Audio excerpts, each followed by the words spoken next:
Rob was my friend and classmate.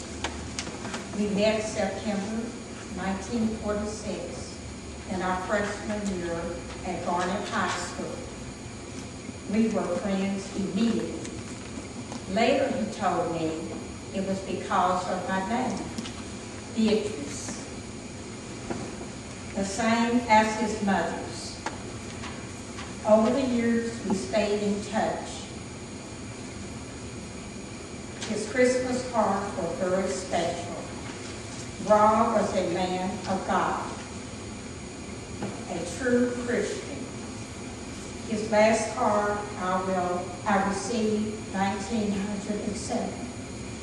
I will read a few lines. Jesus, the light of the world, the shepherd, risen one, worthy one, Prince of Peace. This Christmas season and in the new year, may you rest in the deep assurance that in knowing him, you have everything. God bless you always. Love, Rob. Rob was my lifelong friend, and truly I will miss him. Thank you. I'm a cousin of Rob. When I first met Rob, we were playing basketball at Boyd Junior High. I was. He was playing basketball at Cabell Junior High. We had what they call the state junior high finals. We at Boyd beat Rob and his teammates 36-28. And from that time on, Rob and I became friends. While we were in high school, we used to slip over to his house and we slipped and eat Mr. Davis's Vienna sausage. We enjoyed it. And he bought them by the case and we ate them. Rob was a good high school basketball player. He was on the 1948-49 state high school basketball championship at Garnet High School. I have a picture here of it, and I would like to present this to you all. You can see him on there. The only sad thing about this is the majority of the guys on this team are gone. And you can always tell me, because I was the lightest one on. But it's been, I've always had a special feeling about Rob. I can remember when I was at West Virginia State College, Rob would come down there for homecoming sometime. And he would slip and have him a little drink. But he would have it in a 7-Up bottle. But we always had a good time, really. And I enjoyed playing basketball with Rob Davis. God bless you all. And I'd like to present this to you. You're welcome.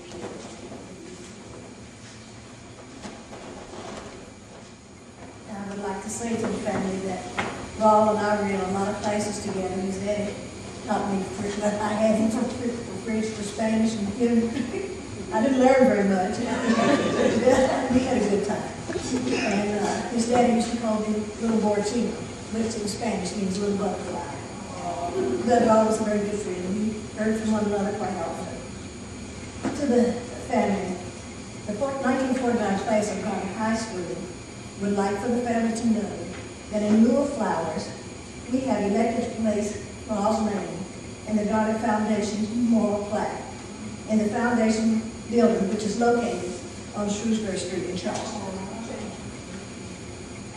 To the family of Rob Andrew Davis, we, the members of the class of 1949, wish to express our deepest and sincere sympathy in the loss of your father and grandfather, Rob Davis Jr. In Garnet, Rob was a quiet, fun-loving classmate, studious, ambitious, and athletic.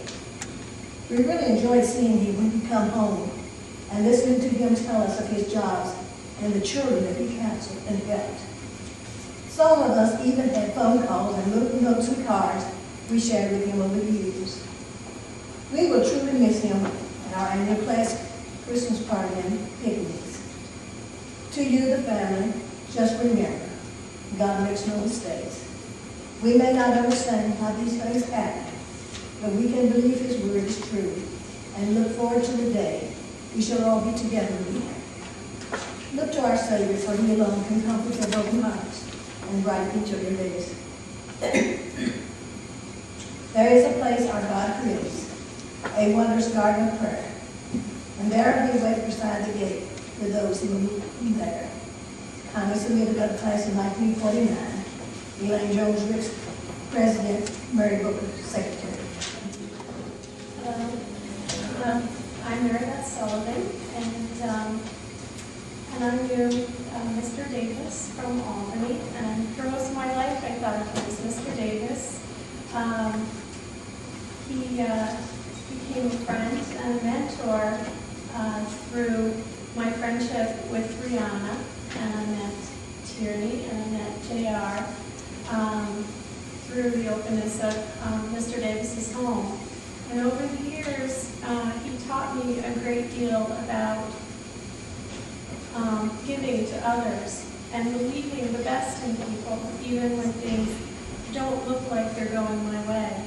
To look at the larger picture and think about what I can do for the community and to think beyond myself. I'm going to miss him very much.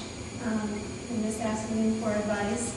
But he'll always be with me. The love and acceptance that he gave me are still there through his children, and the love and acceptance that they still give me and give each other today. Thank you. Good afternoon. Today we're here to remember and honor a special man, Mr. Ronald Davis. I call him Mr. Davis.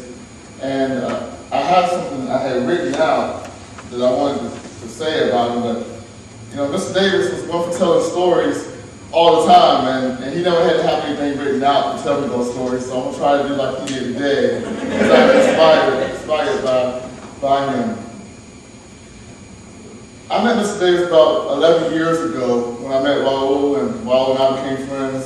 And I came home one time to his house, and Mr. Davis opened up his house and his arms and said, "Come on in, and I can spend the night." And he said, "Cats don't bother you, really?" I said, "No, not really." At the time, I didn't know I was allergic. But he didn't tell me he had a liking for a cat.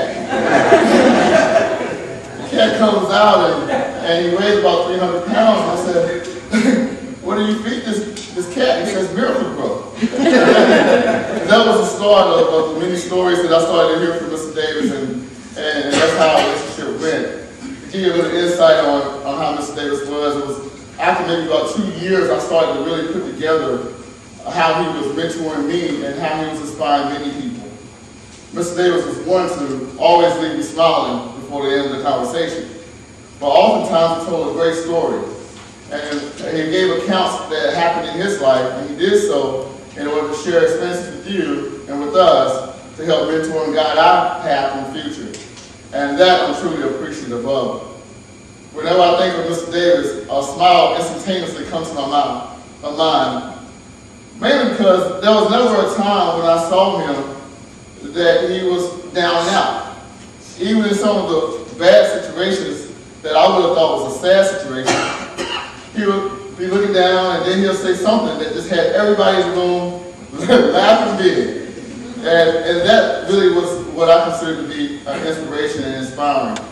So when I think about Mr. Davis, I think about his way of mentorship, his ability to inspire many people, and his gift that he provided to humanity through his many charitable works. And so I think that it would be good for all of us today to think of Mr. Davis and think of that smile that he always left us with, and that inspiration. And that's how I want to remember him and constantly think about him. Thank you.